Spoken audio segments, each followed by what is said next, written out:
Hey everyone, welcome back to Conquer Contractor Chaos. We are in the Objection Handling series and we're now covering part 4, which is going to be all about relationship and trust with your customer. And this one really hits home. If we've not done a good job of this objection specifically in the run up to this project, it's going to be really evident that we've not done a good enough job because the customer is going to tell us.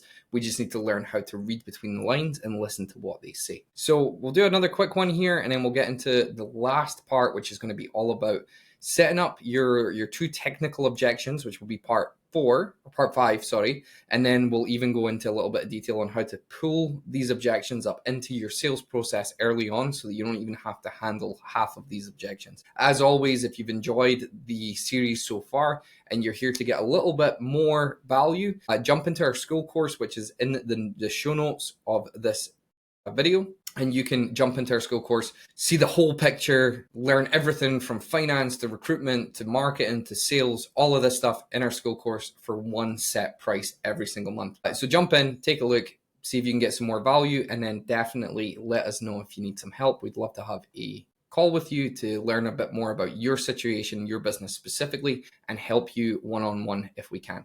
Okay, let's talk about relationship. So relationship. The objections, here's what you're going to hear. You're going to hear things like, well, will this look good? Are you really going to finish this in 3 weeks? Are you really going to finish this in a month? Is this the final price? Is this really the final? Is that it? Like there's no other add-ons, anything like that? If you're hearing statements like that, it means there's a trust gap. It means that, they are really afraid that there's something going to come out of the woodwork later that they're not expecting, which means that they don't trust you.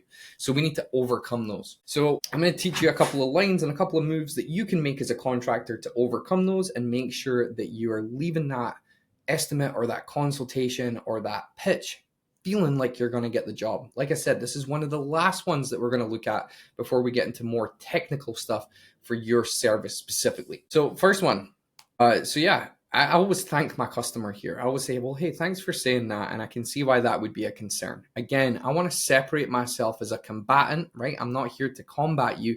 I'm here to walk with you side by side to help you buy this product and make sure that you're comfortable with it, that you're going to get the value that I'm promising you're going to get. So I'll say, thanks for saying that. But here's one thing. I stare at drawings all day and it's easy to forget that they're completely flat. What is it that specifically worries you about the look?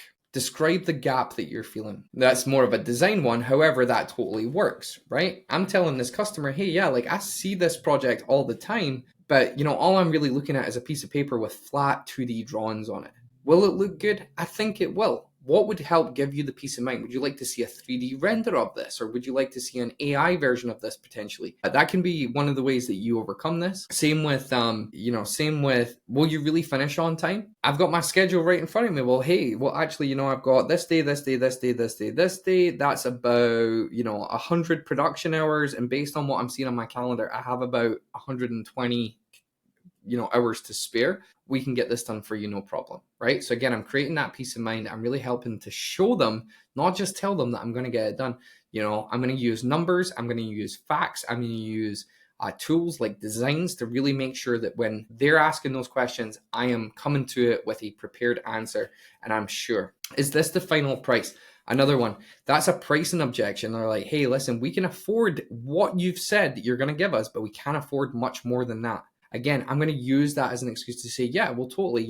I've been pricing jobs for years. We have a very set markup on everything. I'm not going to charge you more than this unless you have a change order or you decide to change something in the process. Again, you can give estimates or you can give quotes. Those are 2 separate things. An estimate is a guess at what is going to cost. A quote is fixed. A quote is hard. We want to be sure that if we're giving the customer a quote that is fixed and it's not going to blow out their budget, right? That's just not good business. I usually find as well as a lot of people, if they're asking that question, they probably had some sort of bad experience in the past where they thought something was one price and then the wool's been pulled over their eyes in the future and they've been given another price to pay at final time. And maybe they're the type of people that would speak up about that, maybe not. What we want to do is we want to be certain in our pricing. This is exactly how we bring it back in our process. We need to make sure our pricing is right. We need a simple system to estimate and estimate accurately. And 3 is we need to know exactly what that price is going to be laid out in a nice document. We don't need to break the pricing apart. We don't need to say it's X amount for the build, it's X amount for the install, it's X amount for consumables. We don't need to break it down like that for the customer. We do not need to break it down into materials and labor. I actually really highly recommend that you don't do that at all. But what I will say is that, you should paint the picture for the customer. Maybe it's day one, here's the tasks we get done. Day two, here's the tasks we get done. Day three, here's the tasks we get done. And really give as much detail in your scope of work document that you're giving to your customer as you possibly can, that paints the picture of how you're going to get it done on time, but also for the price that you've given as well. So you don't have to break down your price, but you do need to say, hey, listen, there's not going to be anything that sneaks up on us unless you do X, Y, or Z.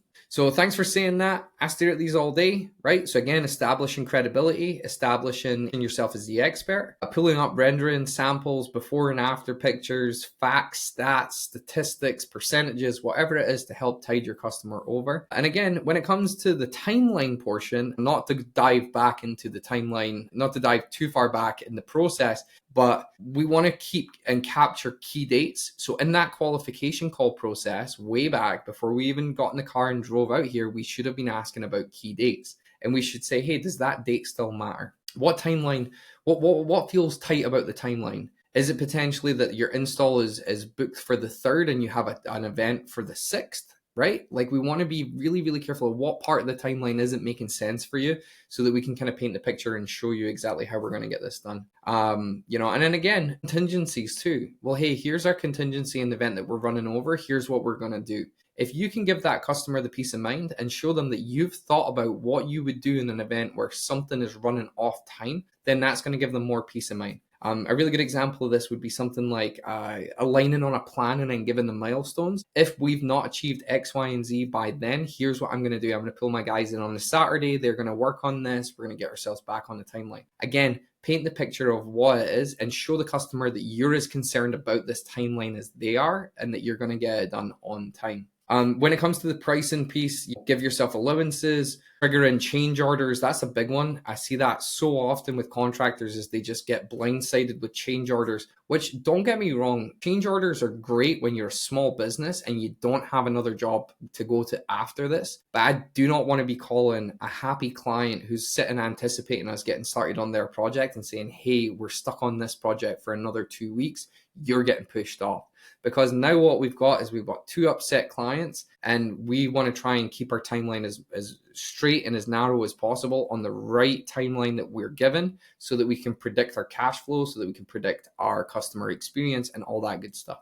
So I always tell my customer early on in the process, I'm saying now is the time to do a change order, or now is the time to get your design right, because once we get in there, we might not be able to do any change orders. We might not have the time. And if we do, and again, this is a little bonus for you, if we do get change orders, we're going to add an additional markup on change orders specifically. So if you'd like, take your time now, get the design right, then we'll get to work. So if your quotes are firm, right? Quote, if it's a quote, say so, tell them firmly, here's the price, it's not going to change, and be prepared to die on that hill, regardless of whether you perform it profitably or not. Again, I'm hoping your pricing is figured out to a point where you're good to go. However, if you're not confident in that price, I would tell your client, hey, this is only going to change by $1,000 either way, or it's really going to depend on those change orders. If it's a quote, tell them it's a quote, stick to it. If it's an estimate, tell them so and let them know where the flexibility lies, and give them 2 scenarios, best case and worst case scenario, and then let it be their decision. And that's really it for timeline, guys.